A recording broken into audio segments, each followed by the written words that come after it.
நாம் தேவனுடைய வார்த்தையை கேட்கிறது மாத்திரமல்ல, நாம் விசுவாசிக்கிறவர்களாக இருக்க வேண்டும். ரோமர் 10வது அதிகாரம் 17வது வசனத்தை வாசிக்கலாம். நம்ம எல்லாரும் நம்முடைய வேதத்தை எடுத்துக்கொள்வோம். ரோமர் 10வது அதிகாரம் 17வது வசனம். ஆதலால் விசுவாசம் கேள்வினாலே வரும், கேள்வி தேவனுடைய வசனத்தினாலே வரும். விசுவாசத்தை குறித்த அற்புதமான ஒரு வசனம். நாம் வசனத்தை கேட்கிறது மட்டும் போதாது, நமக்கு விசுவாசம் வேண்டும். நாம் விசுவாசிக்க வேண்டும். நாம் விசுவாசிக்காத பட்சத்திலே தேவன் நமக்கென்று ஒன்றை அவரால் செய்திட முடியாது. தேவனால் ஒன்றை செய்ய முடியாது என்று நான் சொல்லலை. நாம் விசுவாசிக்காவிட்டால் நமக்கென்று தேவன் ஒன்றை நம்முடைய வாழ்க்கையிலே அவர் செய்திட முடியாது.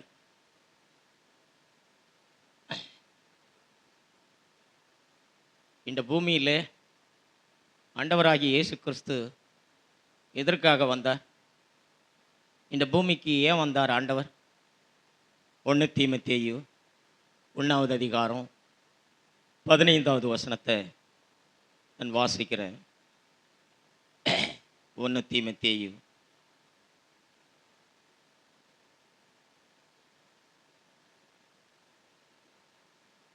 1வது அதிகாரம் 15வது வசனம். பாவிகளை ரட்சிக்க கிறிஸ்து இயேசு உலகத்தில் வந்தார் என்கிற வார்த்தை உண்மையும் எல்லா அங்கீகரிப்புக்கும் பாத்திரமுமானது. அவர்களில் பிரதான பாவி நான். பாவிகளை ரட்சிப்பதற்காக ஆண்டவர் இந்த பூமிக்கு வந்தார். அநேகர் எண்ணிக்கொள்கிறார்கள் கிறிஸ்தவர்களுக்காக இயேசு வந்தார் என்று சொல்லி. கிறிஸ்தவர்களுக்காக இயேசு வரவில்லை, பாவிகளை ரட்சிப்பதற்காக இயேசு இந்த உலகத்துக்கு வந்தார். இன்னொரு அற்புதமான ஒரு வசனத்தை நாம் வாசிப்போம். லூக்கா 5வது அதிகாரம் 32வது வசனம். நீதிமான்களை அல்ல, பாவிகளையே மனம் திரும்புவதற்கு அழைத்து வந்தேன் என்றார். ஆண்டவர் இந்த பூமிக்கு வந்த நோக்கம் என்ன?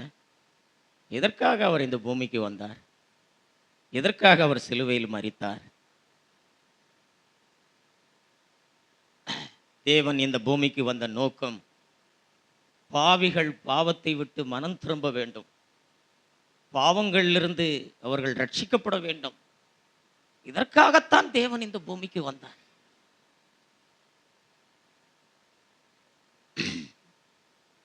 பாவிகள் மனம் திரும்பவும் அவர்களை பாவங்களிலிருந்து ரட்சிக்கவும் இந்த பூமிக்கு அவர் வந்தார். அவர் கிறிஸ்தவர்களுக்காக வரல.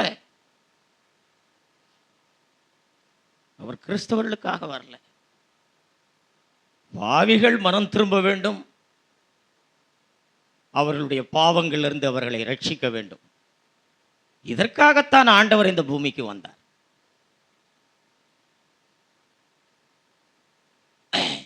இதை யாருக்காக ஆண்டவர் இதை சொன்னார்? யாருக்காக இந்த பதிலை சொன்னார் ஆண்டவர்? நாம் இதே அதிகாரத்தில் நாம் வாசிப்போம்.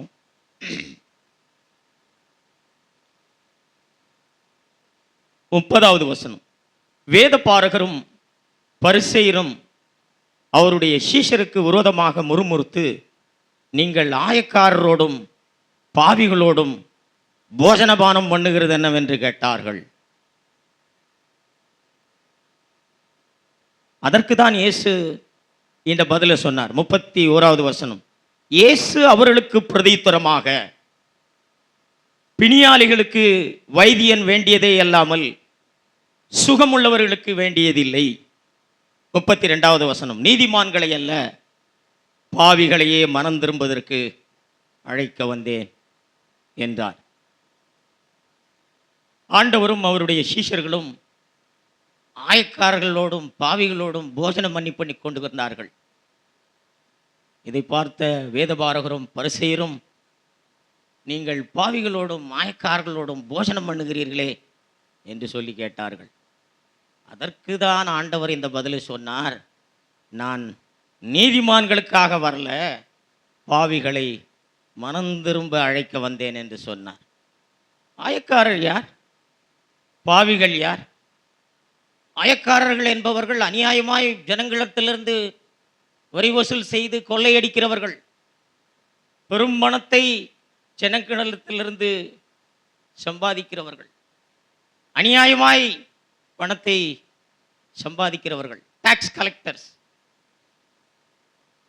இப்படிப்பட்ட பணத்தினாலே பெரிய பெரிய ஐஸ்வர்யவான்களாய் கூட ஆயக்காரர்கள் இருந்தார்கள். சகேயு அப்படிப்பட்டவனாயிருந்தான். சகேயு ஒரு ஆயக்காரன்.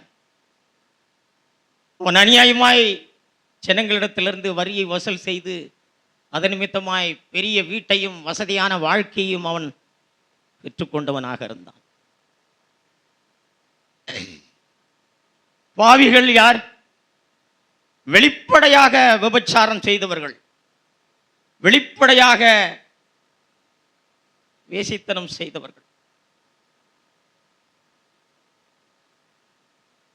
இப்படி ஜனங்களை அநியாயம் செய்து ஏமாற்றுகிறவர்களும்,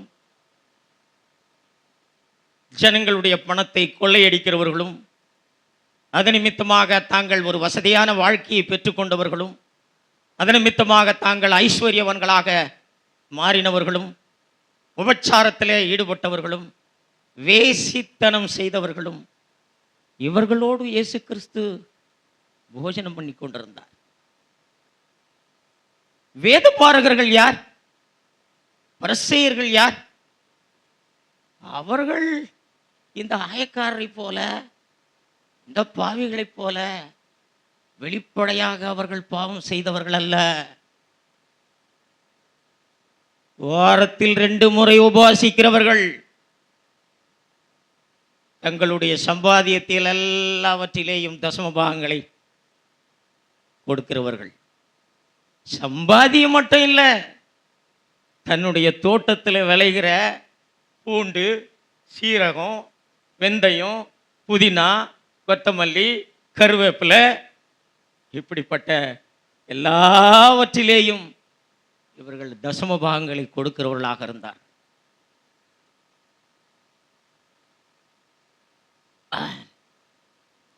பாவிகளைப் போல அநியாயமாய் பணங்களை சம்பாதிக்காதவர்களாக இருந்தார்கள்.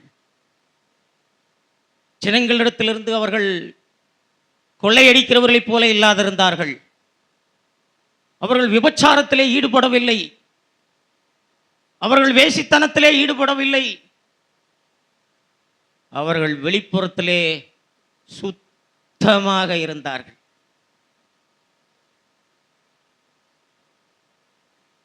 அவர்கள் நீதியுள்ளவர்களாயிருந்தார்கள் வெளிப்புறத்தில்.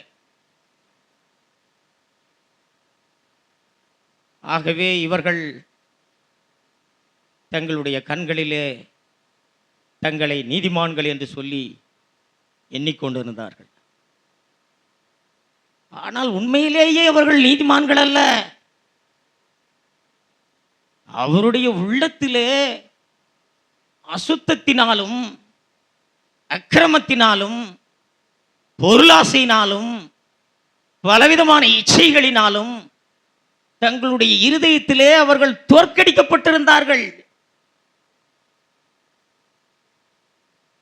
ஜனங்களிடத்திலிருந்து கனத்தை பெற்றுக் கொள்ளுகிறவர்களாக இருந்தார்கள்.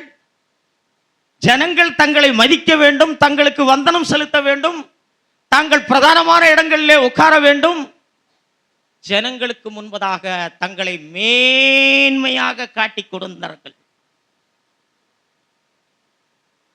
ஆனால் அவர்களுடைய உள்ளத்திலோ அக்கிரமத்தினாலும், அசுத்தத்தினாலும், பொருளாசையினாலும், பெருமையினாலும், சுயநலத்தினாலும், இச்சையினாலும் நிறைந்தவர்களாயிருந்தார்கள். இவர்கள் தங்களுடைய கண்களிலே நீதிமான்களாய் இருந்தது நிமித்தமாக இவர்கள் வெளிப்படையாய் ஜனங்களை ஏமாற்றின ஆயக்காரர்களையும், வெளிப்படையாய் உபச்சாரம் செய்த வேசி சந்தனம் செய்த பாவிகளையும் பார்த்து நீங்கள் இவர்களோடு போஜனம் பண்ணுகிறீர்களே என்று சொல்லி அவர்களை நியாயம் தீர்க்கிறவர்களாக இருந்தார்கள். தேவனுடைய பிரமாணத்தை வைத்து ஜனங்களை நியாயம் தீர்க்கிறவர்களாக இருந்தார்கள். ஜனங்களை குற்றப்படுத்துகிறவர்களாக இருந்தார்கள். எனக்கு அன்பானவர்களே, ஆயக்காரரும் பாவிகளும் எளிதாக மனம் திரும்ப முடிந்தது. எளிதாக இயேசுவை விசுவாசிக்க முடிந்தது. பாவத்தை விட்டுவிட்டு மனம் திரும்புவதற்கு விருப்பமுள்ளவர்களாக இருந்தார்கள்.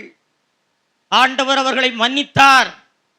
ஆண்டவர் அவர்களை ரட்சிக்க முடிந்தது. ஆனால் வெளித்தோற்றத்திலே நீதியாக சுயநீதி, வெளிப்புறத்திலே அவர்கள் சுயநீதி உடையவர்களாக இருந்தார்கள். அவர்களுக்கு ஆண்டவர் மீது விசுவாசம் இல்லை. அவர்கள் ஆண்டவரை விசுவாசிக்கவில்லை. அவர்கள் மனம் திரும்பவில்லை. அவர்கள் பாவத்தை விட்டுவிட விருப்பம் இல்லை. அவர்கள் ஆண்டவரிடத்திலே வந்து மன்னிப்பை பெற்றுக்கொள்வதற்கு அவர்கள் விருப்பமற்றவர்களாக இருந்தார்கள். ஆண்டவர் அவர்களை ரட்சிக்க முடியல. தேவனால் ரட்சிக்க முடியாது என்றல்ல, தேவனால் அவர்களை மன்னிக்க முடியாது என்றல்ல, அவர்கள் தங்கள் இருதயத்தை குறித்து உள்ளத்தை குறித்து நேர்மையற்றவர்களாயிருந்தார்கள். வெளிப்புறத்திலே சுயநீதி உள்ளவர்களாய் இருந்தது நிமித்தமாக, வெளிப்புறத்திலே சுத்தமாக இருந்தது நிமித்தமாக, வாரத்திலே 2 முறை உபவாசித்தவர்களாய் இருந்தது நிமித்தமாக, தங்கள் சம்பாத்தியத்தில் எல்லாம் தசமபாகங்களை கொடுக்கிறவர்களாக இருந்தபடியினாலே அவர்கள் தங்களுடைய கண்களிலே தங்களை நீதிமான்களாக எண்ணிக்கொண்டு ஆண்டவரை அவர்கள் விசுவாசிக்கவில்லை. அவர்கள் தாங்கள் செய்த பாவங்களை குறித்து மனம் திரும்ப விருப்பமற்றவர்களாக இருந்தார்கள். அந்த பாவங்களை விட்டுவிட்டு ஆண்டவரிடத்தில் ரட்சிப்பை பெற்றுக் கொள்ளும்படி அவர்கள் வர முடியாமல் போனது. ஆனால் பாவிகள் அப்படி இல்லை. அவர்கள் வெளிப்படையாய் பாவம் செய்தபடியினாலே, அவர்கள் ஏமாற்றுகிறவர்களாய் இருந்தபடியினாலே, அவர்கள் வேசித்தனமும் விபச்சாரமும் செய்தவர்களாய் இருந்தபடியினாலே அவர்கள் தங்களை குறித்து நேர்மையுள்ளவர்களாய் இருந்தார்கள். தாங்கள் பாவிகள் என்பதை உணர்ந்திருந்தார்கள். அவர்கள் மனம் திரும்புவதற்கு விருப்பம் உள்ளவர்களாய் இருந்தார்கள். அவர்கள் இயேசுவை விசுவாசிப்பது அவர்களுக்கு எளிதாக இருந்தது. ஆண்டவரிடத்திலே வந்து அவர்கள் ரட்சிப்பை பெற்றுக் கொண்டார்கள். வேதபாரகரோ பரிசேயரோ ஆண்டவரை விசுவாசிக்கவில்லை, மனம் திரும்பவில்லை, பாவ மன்னிப்பை பெற்றுக்கொள்ளவில்லை. ஆண்டவரால் அவர்கள் ரட்சிக்கப்பட முடியலை. சகோதரனே, சகோதரியே, அவருடைய உள்ளத்திலே மாய்மாலம் உள்ளவர்களாய் இருந்தார்கள். தங்கள் உள்ளத்திலே பாவத்தினாலே தோற்கடிக்கப்பட்டு கொண்டிருந்தார்கள். தங்களுடைய எண்ணத்திலே சிந்தையிலே தோற்கடிக்கப்பட்டு கொண்டிருந்தார்கள். அவர்கள் இருதயம் பொருளாசையினாலே நிறைந்திருந்தது. அவருடைய இருதயத்திலே பொல்லாங்கான பாவங்கள் நாளே தோற்கடிக்கப்பட்டு கொண்டிருந்தார்கள். ஆனால் தங்களை பரிசுத்தவான்களைப் போல வெளிப்புறத்திலே, தங்களை நீதிமான்களைப் போல வெளிப்புறத்திலே ஜனங்களுக்கு முன்பதாக தங்களை காட்டிக்கொண்டு மக்களை ஏமாற்றி கொண்டிருந்தார்கள். தங்களை குறித்து, தங்களுடைய இருதயத்தில் இருக்கிற பாவங்களை குறித்து, தன்னுடைய சிந்தை வாழ்க்கையை குறித்து, தன்னுடைய எண்ணத்தை குறித்து அவர்கள் நேர்மையற்றவர்களாயிருந்தார்கள். மாய்மாலம் உள்ளவர்களாயிருந்தார்கள். விபச்சாரம் செய்வதை காட்டிலும், வேசித்தனம் செய்வதை காட்டிலும் மாய்மாலமான பாவம் என்பது மிகவும் மோசமான பாவம். இருதயத்திலே அவர்கள் பரிசுத்தமாய் இல்லாமல் வெளிப்புற வாழ்க்கையை, சுயநீதியை அவர்கள் போர்த்திக் கொண்டு தங்களை பரிசுத்தவான்களைப் போல ஜனங்களுக்கு முன்பதாக தங்களை காட்டிக்கொண்டு ஜனங்களுடைய கண்களிலே அவர்கள் மேன்மையானவர்களாக தங்களை காண்பித்துக் கொண்டார்கள்.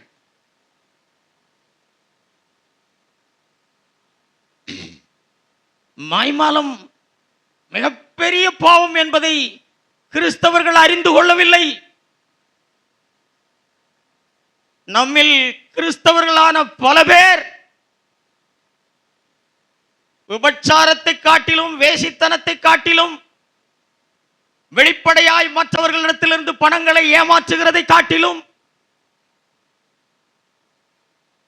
இருதயத்திலே மாய்மாலம் உள்ளவர்களாய் வாழ்வது என்பது அது மிகவும் மோசமானது. ஆண்டவர் இவர்களை எப்படி அழைத்தார்? விரியன் பாம்பு குட்டிகளே என்று அழைத்தார். இன்றைக்கு இருக்கிற ஊழியக்காரர்கள் இப்படிப்பட்ட ஒரு விசுவாசியை பார்த்துவிட்டு வெளிப்புறத்திலே விபச்சாரம் செய்திடாமல், வெளிப்புறத்திலே வேசித்தனம் செய்திடாமல், வெளிப்புறத்திலே சுயநீதியினாலே தன்னை போர்த்து கொண்டிருக்கிற ஒருவரை பார்த்து வெளிப்புறத்திலே தசம பாகங்களை கொடுத்து கொண்டு, வெளிப்புறத்திலே உபவாசங்களை செய்து கொண்டு, இப்படிப்பட்ட காரியங்களை பார்க்கிற இன்றைக்கு இருக்கிற ஊழியக்காரர்கள் ஜனங்களை என்ன சொல்லி அழைப்பார்கள்? பரிசுத்தவான்கள் என்று அழைப்பார்கள், அற்புதமான விசுவாசிகள் என்று அழைப்பார்கள். ஆண்டவர் அவர்களை விரியன் பாம்பு குட்டிகள் என்று அழைத்தார். அவர்கள் தங்களுக்குள்ளாக செய்த பாவத்தின் மித்தமாக அப்படி ஆண்டவர் அழைக்கல. அந்த பாவத்தினால் குறித்த நேர்மையற்றவர்களாக அவர்கள் இருந்தார்கள்.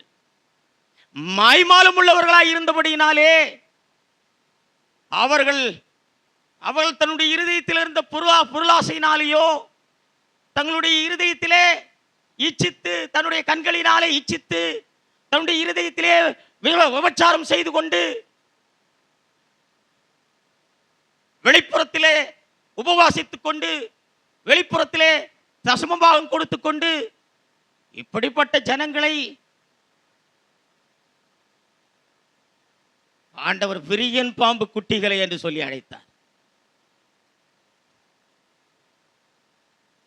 பெரும்பாலான கிறிஸ்தவர்களான நம்மில் ரட்சிக்கப்படுறது என்ன என்பதை குறித்து தெளிவாக நாம் அறியாது இருக்கிறோம்.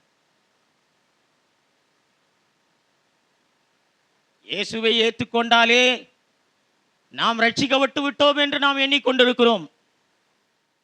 இப்படிப்பட்ட ஜனங்களை கூட்டமாக சேர்த்து கொண்டு இன்றைக்கு சத்தியம், சபை, ஊழியம் என்ற பெயரிலே பெரும்பாலானவர்கள் பணம் சம்பாதிக்கிற வியாபாரிகளாக மாறிவிட்டார்கள். கணத்தை பெற்றுக்கொள்ளுகிறவர்களாக மாறிவிட்டார்கள்.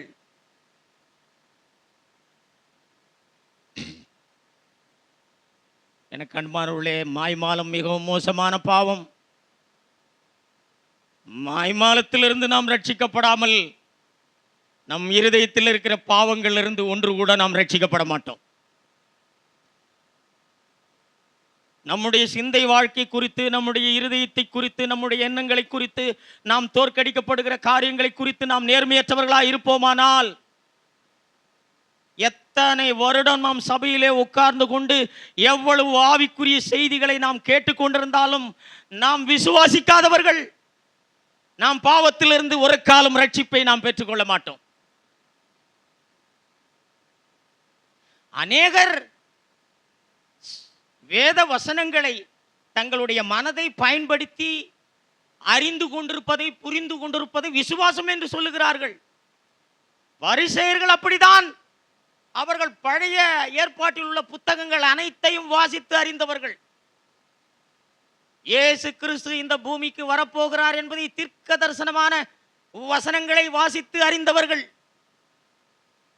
அவர்கள் தங்களுடைய மனதை பயன்படுத்தி பழைய ஏற்பாட்டின் புத்தகங்களை எல்லாம் படித்து அறிந்து கொண்டிருந்தார்கள். ஆனால் ஆண்டவர் இந்த பூமிக்கு வந்தபோது அவருடைய இருதயத்திலே அவரை அவர்கள் விசுவாசிக்கவில்லை. அவரை நேசித்து இரக்கத்தையும் நியாயத்தையும் அவர்கள் செய்திடவில்லை. அவர்கள் விசுவாசத்தை விட்டுவிட்டார்கள். ஆண்டவரை சிநேகிக்கவில்லை. ஆண்டவரை சிநேகித்து இரக்கத்தையும் நியாயத்தையும் அவர்கள் செய்யாதவர்களாக இருந்தார்கள். சகோதரனே, சகோதரியே, வெளிப்புறமான வாழ்க்கையினாலே நீ உன்னை மேன்மையாக எண்ணிக்கொள்ள வேண்டாம். வெளிப்புறமான வாழ்க்கை என்பது அது சுயநீதி. சுயநீதியை தேவன் வெறுக்கிறார். சுயநீதியை விசுவாசத்தினாலே வந்த நீதி என்று சொல்லி எண்ணி வஞ்சிக்கப்பட வேண்டாம்.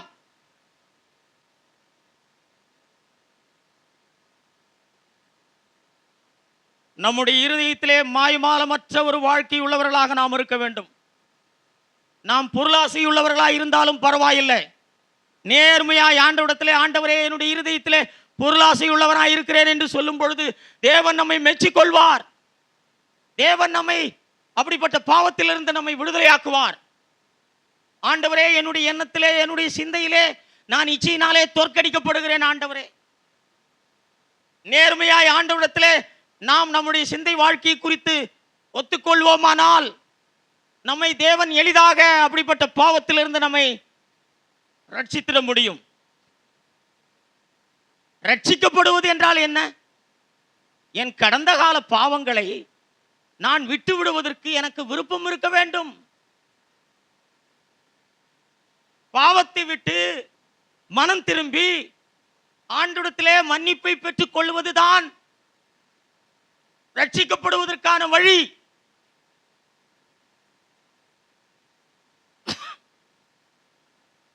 சகேயு அப்படிப்பட்டவனாக இருந்தான். பாவிகள் அப்படிப்பட்டவர்களாக இருந்தார்கள். அவன் தன் கடந்த கால வாழ்க்கையிலே அநேகரை ஏமாற்றினான், அநேகருடைய பணத்தை கொள்ளையடித்தான். ஆனால் அவற்றை விட்டு விடுவதற்கு அவன் விருப்பமுள்ளவனாயிருந்தான். அவன் மனம் திரும்பி ஆண்டவருடைய ரட்சிப்பை பெற்றுக் கொள்வதற்கு அவன் விருப்பமுள்ளவனாக இருந்தான். ஆண்டவர் அவனை மன்னித்து ரட்சித்தார்.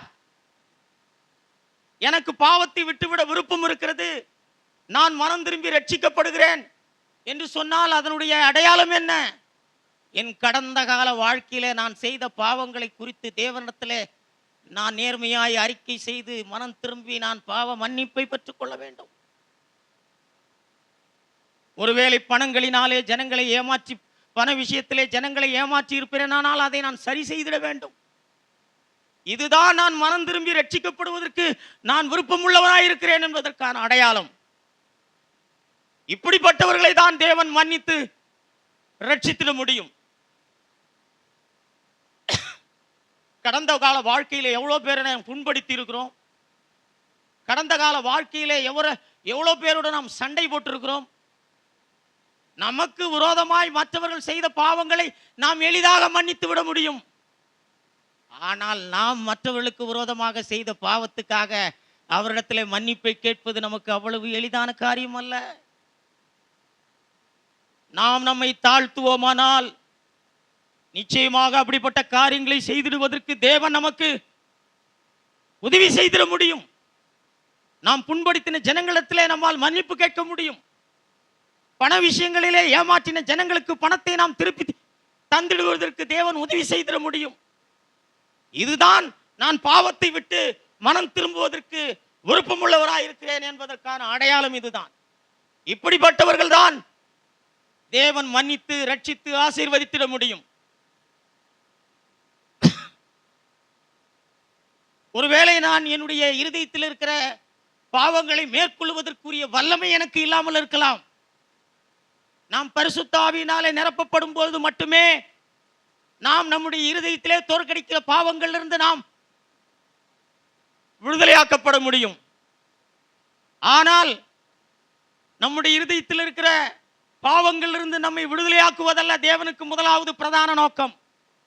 கடந்த கால வாழ்க்கையிலே நாம் செய்த பாவங்களை விட்டு விடுவதற்கு, அப்படிப்பட்ட பாவங்களை விட்டு மனம் திரும்புவதற்கு, அப்படிப்பட்ட பாவங்களை சரி செய்திடுவதற்கு நாம் விருப்பமுள்ளவர்களாக இருக்க வேண்டும். அப்பொழுது தேவன் நம்மை எளிதாக என்ன பண்ண முடியும்? மன்னித்திட முடியும். விபச்சாரிகள் அப்படி மன்னிப்பை பெற்றுக் கொண்டார்கள். ஆயக்காரர்கள் அப்படி மன்னிப்பை பெற்றுக் கொண்டார்கள். அவர்கள் ஆண்டவரை சிநேகிக்க முடிந்தது அவர்களால்.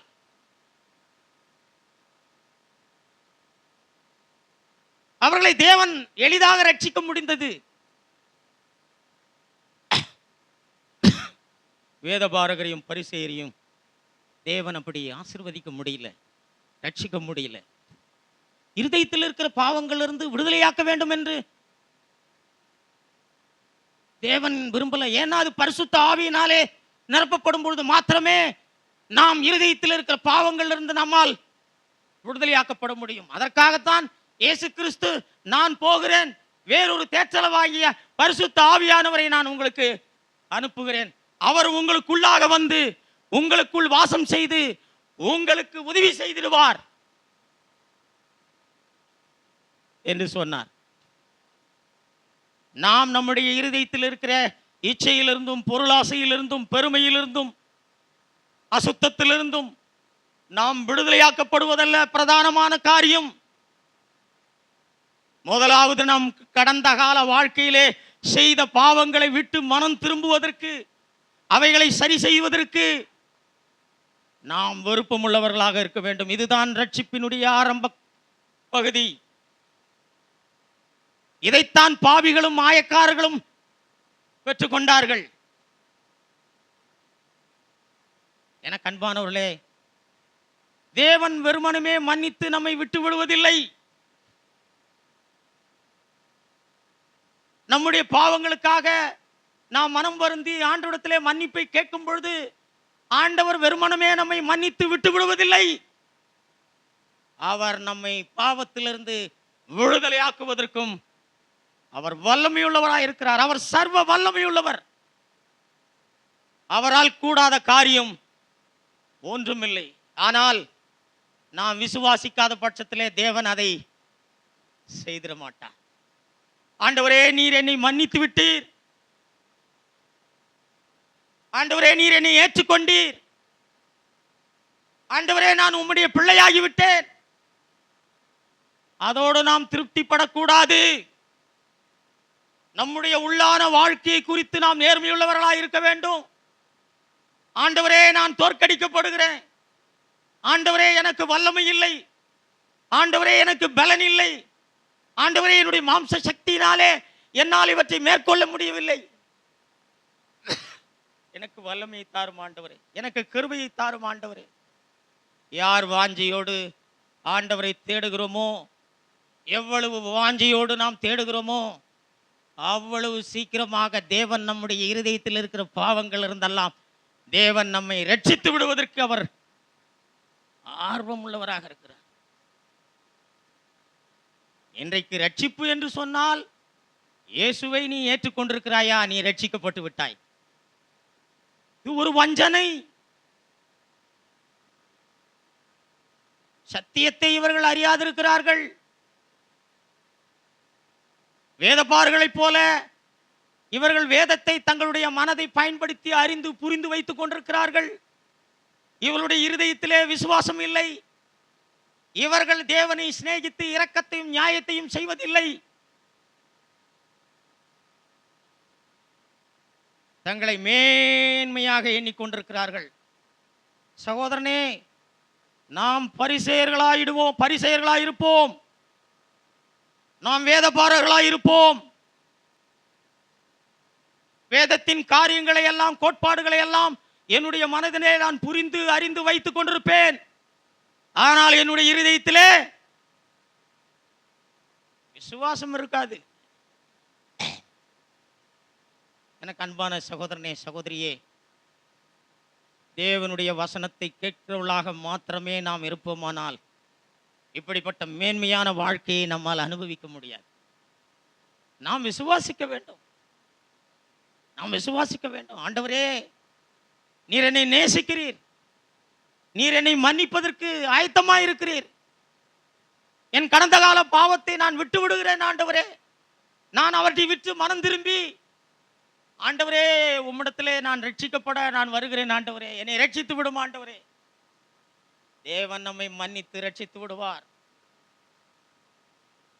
தொடர்ந்து நாம் எவ்வளவு விசுவாசம் உள்ளவர்களாக இருக்கிறோம், எவ்வளவு வாஞ்சையாக ஆண்டவரை தேடுகிறோம், நம்முடைய இருதயத்தில் இருக்கிற பாவங்களை குறித்து எவ்வளவு நேர்மையாக இருக்கிறோம் என்பதை பார்த்து தேவன் நம்முடைய இருதயத்தையும் பரிசுத்தமாக்கி நம்மிலே வாசம் செய்திடுவார்.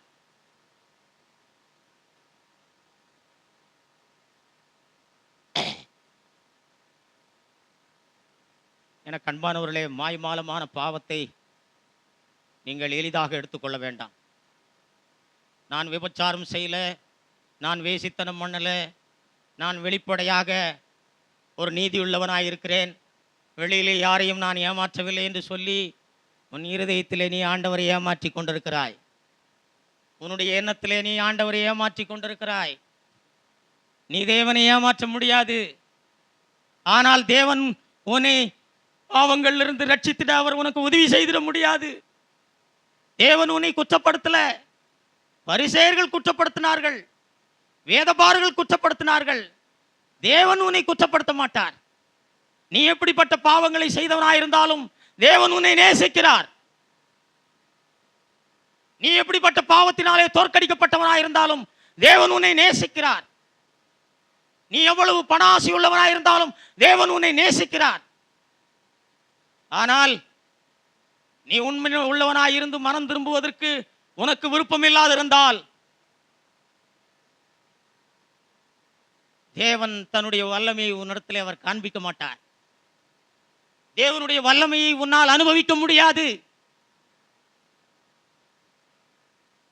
மாய்மாலமான வாழ்க்கையிலிருந்து தேவனே எங்களை விடுதலையாக்கும் ஆண்டவரே. நாங்கள் மாய்மாலமற்ற ஒரு வாழ்க்கை வாழ வேண்டும் ஆண்டவரே. நாங்கள் எங்களையே ஏமாற்றிக் கொள்வதல்ல, நாங்கள் உம்மையே ஏமாற்றிக் கொண்டிருக்கிறோம் ஆண்டவரே. உம்மை ஒருவரும் நாங்கள் ஏமாற்ற முடியாது. ஆனால் நீர் உம்முடைய வல்லமையை எங்களுக்கு ஒரு காலம் தந்து உதவி செய்திட மாட்டீர். நாம் மனம் திரும்ப வேண்டும் சகோதரனே, மனம் திரும்ப வேண்டும். நாம் பாவத்தினாலே தோற்கடிக்கப்பட்ட அது நம்முடைய கடந்த கால வாழ்க்கையெல்லாம் வெளிப்பிரகாரத்திலே நாம் பாவத்தினாலே தோற்கடிக்கப்பட்டாலும் சரி, நாம் இருதயத்திலே தோற்கடிக்கப்பட்டாலும் சரி, நாம் பாவத்தினாலே தோற்கடிக்கப்பட்டவர்கள் என்பதை நாம் மறந்துடக்கூடாது. வெளியிலே நாம் பாவம் செய்வதற்கு முன்பதாக முதலாவது நம்முடைய இருதயத்திலே நாம் பாவம் செய்கிறவர்களாக இருக்கிறோம். ஒருவேளை வெளியிலே உன்னுடைய பலத்தினாலே, உன்னுடைய சக்தியினாலே நீ ஒரு சுயநீதியை பெற்றுக்கொண்டவனாய் நீ இருக்க முடியும். உன்னுடைய இருதயத்தை குறித்தே நீ முதலாவது நீ நேர்மையுள்ளவனாய் இருக்க வேண்டும்.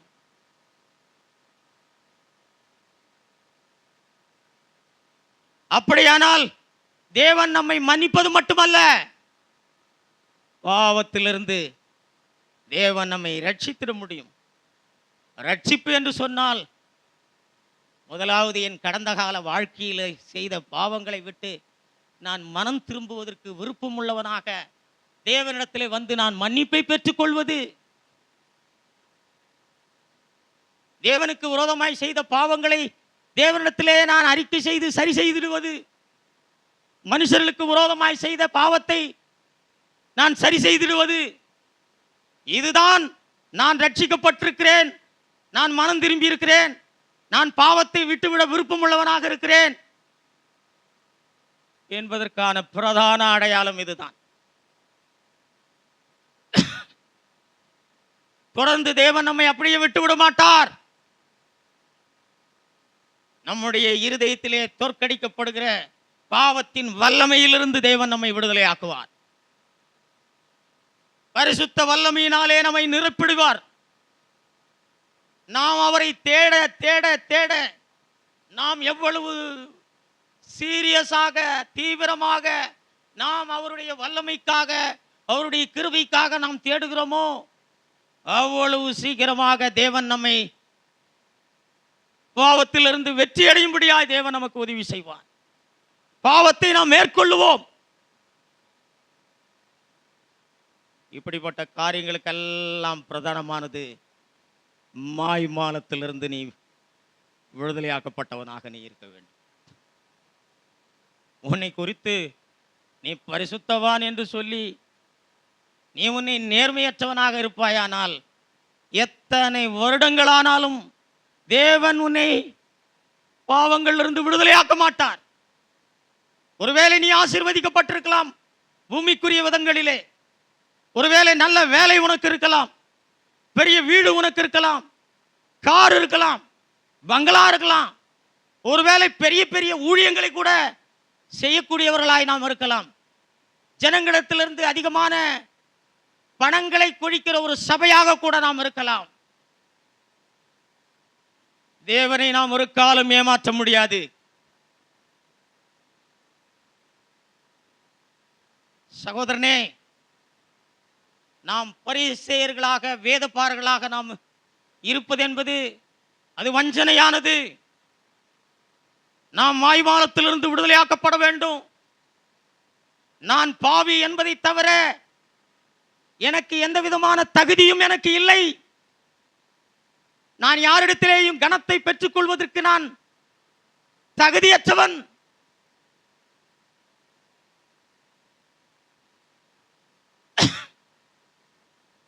ரட்சிக்கப்படாததற்கு முன்பதாக நம்முடைய வாழ்க்கை எப்படி இருக்கிறது என்று சொன்னால், பாவத்தினாலே நாம் தோற்கடிக்கப்பட்டவர்களாக நாம் வாழ்ந்து கொண்டிருந்தோம். இதுதான் நம்முடைய பழைய வாழ்க்கை.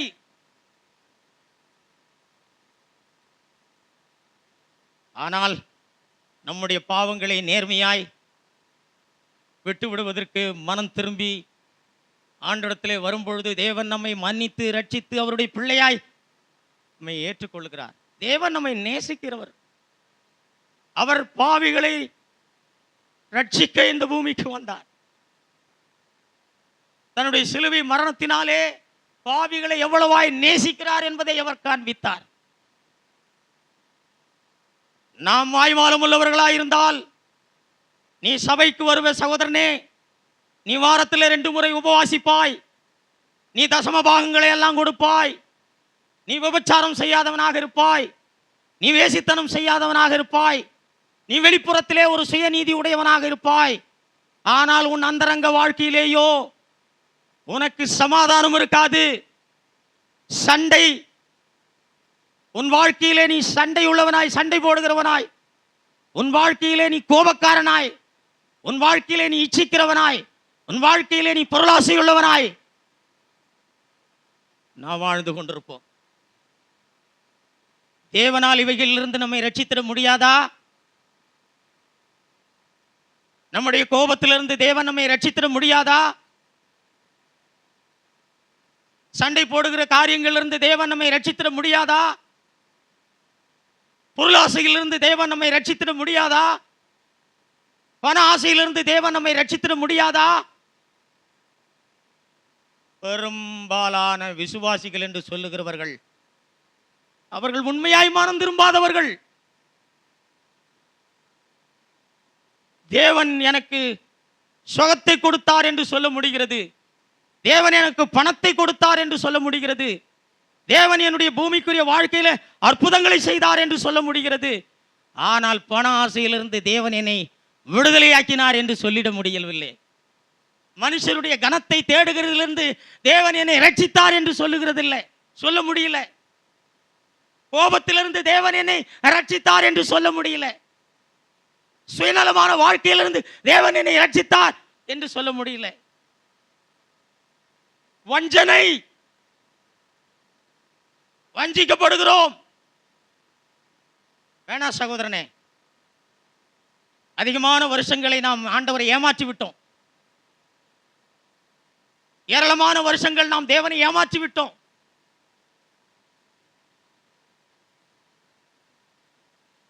நாம் தேவனை ஏமாற்றவில்லை, நம்மையே நாம் ஏமாற்றி கொண்டிருக்கிறோம். ஒரு நாளிலே நாம் தேவனுக்கு முன்பதாக நிற்கும் பொழுது நமக்கு மிகுந்த வேதனையும் துக்கமும் உண்டாகும்.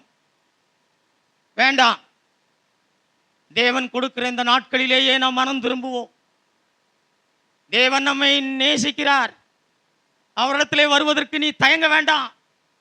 எப்படிப்பட்ட பாவங்களினாலே நீ தோற்கடிக்கப்பட்டிருந்தாலும் சரி, நீ வெளிப்படையான பாவங்களினாலே தோற்கடிக்கப்பட்டிருக்கிறியா, உள்ளான பாவத்தின் வல்லமையினாலே தோற்கடிக்கப்பட்டிருக்கிறியா, சிறிய பாவமா பெரிய பாவமா, விபச்சாரமா பொருளாசையா, எப்படிப்பட்ட பாவமா இருந்தாலும் தேவன் நம்மை மன்னித்து அவருடைய பிள்ளையாய் அவர் நம்மை ஏற்றுக்கொள்ள அவர் அன்புள்ளவராக இருக்கிறார். அதற்காக தான் இந்த பூமிக்கு வந்தார்.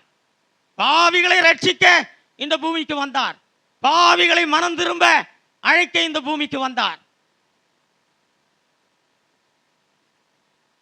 சகோதரனே, மாய்மாலமான வாழ்க்கை நமக்கு வேண்டாம். இனியும் இருக்கிற காலங்களில் மாய்மாலமாய் நாம் வாழ்ந்துட வேண்டாம். மாய்மாலமான வாழ்க்கையிலிருந்து ஆண்டவரே எங்களை விடுதலையாக்கும் என்று சொல்லி கேட்போம். நாம் நேர்மையாய் மனம் திரும்புவோம். நம்முடைய பாவங்களை விட்டு விடுவதற்கு நாம் விருப்பமுள்ளவர்களாய் இருப்போமானால் தேவன் நம்மை மன்னிப்பது மட்டுமல்ல, நம்மை ரட்சித்திட தேவன் வல்லமையுள்ளவர். ஆண்டவருடைய சிலுவை மரணத்தில் ஆண்டவர் சிலுவையில் மரித்தார். சிலுவை மரணத்தோடு அவருடைய செய்தி முடிந்து போகல. அவர் உயிர் தெழுந்தார். இந்த பூமியில் இருந்த ஒருவர் கூட உயிர் தெழல. ஆண்டவரே இந்த பூமியில் இருந்த பொழுது மரித்தவர்களை உயிரோடு எழுப்பி அற்புதம் செய்தார். ஆனால் அவர்களுக்கு உயிர் தெழுதல் நடைபெறல. அவர்கள் மீண்டுமாய் மரித்து போனார்கள். லாசருவை தேவன் உயிரோடு எழுப்பினார். மீண்டுமாய் லாசரு மரித்தான். ஆனால் இயேசு அப்படி அல்ல. அவர் மரித்தது மட்டுமல்ல, அவர் மரணத்தை ஜெயித்தார். அவர் ஒருவரே தேவன் என்பதை அவர் நிரூபித்தார். அவர் வெறும் மனிதன் அல்ல, அவர் தேவன். மரணத்தை ஜெயித்தார். இயேசு கிறிஸ்துனுடைய சிலுவை மரணமும் அவருடைய உயிர்த்தெழுதலுமே நம்முடைய சுவிசேஷத்தின் செய்தி. இந்த 2 அஸ்திபாரங்கள் தான் நாம் விசுவாசிக்க வேண்டியது.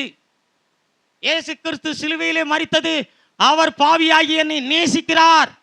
நான் அவரிடத்திலே வருவதற்கும் என்னுடைய பாவங்களை விட்டு மனம் திரும்புவதற்கும் நான் தயங்க தேவையில்லை. நான் எளிதாக அவரிடத்திலே வந்துவிட முடியும். அதே நேரத்தில் ஆண்டவர் உயிர்த்தெழுந்த காரியம் ஆண்டவர் நம்மை மன்னிக்க மட்டுமல்ல, நம்மை இப்படிப்பட்ட பாவங்களிலிருந்தும் நம்மை ரட்சித்துவதற்கு அவர் சர்வ வல்லமையுள்ளவர் என்பதை அவருடைய உயிர்த்தெழுதல் நமக்கு நிரூபிக்கிறது. இதுதான் நம்முடைய விசுவாசமாக இருக்க வேண்டும். இதுதான் நம்முடைய விசுவாசத்தின் அஸ்திபாரமாக இருக்க வேண்டும். ஆண்டவருடைய சிலுவை மரணத்தை நாம் பார்க்கும் பொழுது தேவனிடத்திற்கு நாம் வருவதற்கு நாம் தயங்கக்கூடாது. நாம் எப்படிப்பட்ட பாவிகளாக இருந்தாலும், நாம் எவ்வளவு பெரிய பாவங்களை செய்தவர்களாக இருந்தாலும், நாம் பாவத்தினாலே நாம் தோற்கடிக்கப்பட்டிருந்தாலும், நாம் நேர்மையாய் பாவத்தை விட்டுவிட மனம் திரும்ப அவரிடத்திலே மன்னிப்பை பெற்றுக்கொள்ள அவரிடத்திற்கு நாம் வரும் பொழுது தேவன் நம்மை மன்னிப்பதற்கு, சுத்திகரிப்பதற்கு அவர் உண்மையும் நீதியும் உள்ளவராக இருக்கிறார். அவருடைய இரத்தத்தினாலே நாம் கழுவப்பட்டு சுத்திகரிக்கப்பட முடியும். பாவத்தின் வல்லமையினாலே தொடர்ந்து நாம் தோற்கடிக்கப்படுகிற வாழ்க்கையிலிருந்து விடுதலையாக்கப்பட தேவன் அவருடைய வல்லமையினாலே நிரப்பிடுவதற்கு ஒரு சர்வ வல்லமை உள்ளவராக இருக்கிறார் என்பது அவருடைய உயிர்த்தெழுதல் நமக்கு காண்பிக்கிறது. தேவன் மரித்தார், உயிர்த்தெழுந்தார். இதுதான் கிறிஸ்தவர்களுடைய விசுவாசத்தின் அஸ்திபாரமான விசுவாசத்தின் அஸ்திபாரம். இப்படிப்பட்ட அஸ்திபாரத்தின் மேலே உன்னுடைய விசுவாசத்தை நீ வைக்காவிட்டால், சகோதரனே, நீ சபைக்கு வந்து எத்தனை வருடங்கள் ஆனாலும் சரி, நீ எவ்வளவு காணிக்கைகளை சபைக்கு கொடுத்தாலும் சரி, நீ எவ்வளவு ஜெபத்தை நீ செய்தாலும் சரி, நீ எவ்வளவு உபாசித்தாலும் சரி, நீ தோற்கடிக்கப்படுகிறவனாகவே இருப்பாய். நீ ஆண்டவரத்துக்கு போவே, மன்னிப்பு கேட்ப, தோற்கடிக்கப்படுவ. மன்னிப்பு கேட்ப, தோற்கடிக்கப்படுவ. மன்னிப்பு கேட்ப, தோற்கடிக்கப்படுவ. ஏன்? மன்னிப்பை பெற்றுக்கொள்ள வேண்டும் என்கிற வாஞ்சை உனக்கு இருக்கிறது போலவே பாவத்திலிருந்து என்னை அவர் ரட்சிக்க முடியும் என்கிற ஒரு வாஞ்சை எனக்கு இருக்க வேண்டும். அநேகர் ஆண்டவரிடத்தில் வந்து பாவ மன்னிப்பை பெற்றுக்கொள்வது உண்மையாகவே பாவத்தை விட்டு விட்டு மனம் திரும்புவதனுடைய காரணம் அல்ல. அவர்கள் நரகத்துக்கு நாம் போய்விடுவோம், பயத்தினாலே நாம் நரகத்துக்கு போய்விடுவோம் என்று சொல்லி அவர்கள் பயந்து பரலோகத்துக்கு நான் போக வேண்டும் என்பதற்காக அவர்கள் போலியாய் மனம் திரும்புகிறார்கள். உண்மையான மனம் திரும்புதல் என்பது நான் நேர்மையாய் என்னுடைய கடந்த கால வாழ்க்கையிலே நான் செய்த பாவத்தை குறித்து நான் நேர்மையாய் ஒத்துக்கொள்ள வேண்டும்.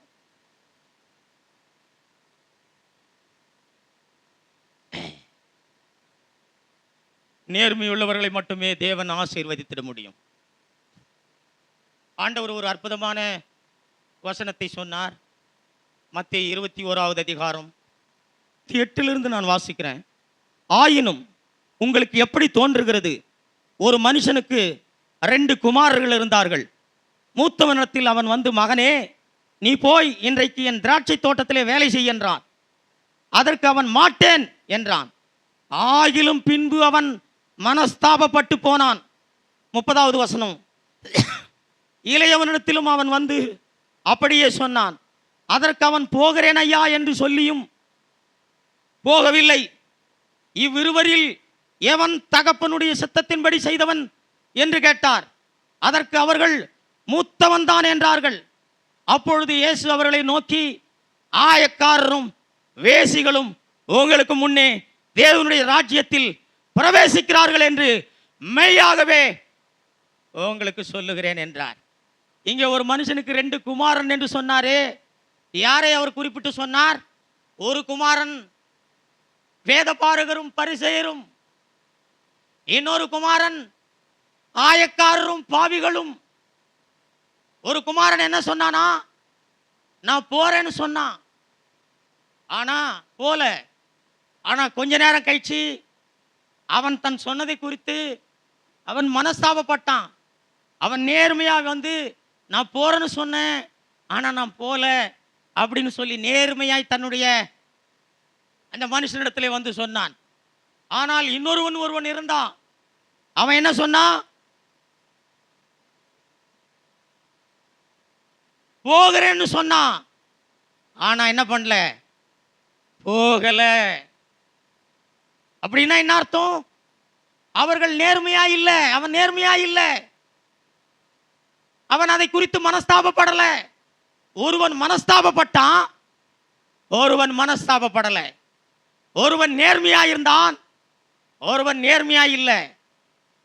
தன்னை குறித்து ஒருவன் நேர்மையா இருந்தான், மூத்தவன் நேர்மையா இருந்தான், இளையவன் நேர்மையற்றவனாக இருந்தான்.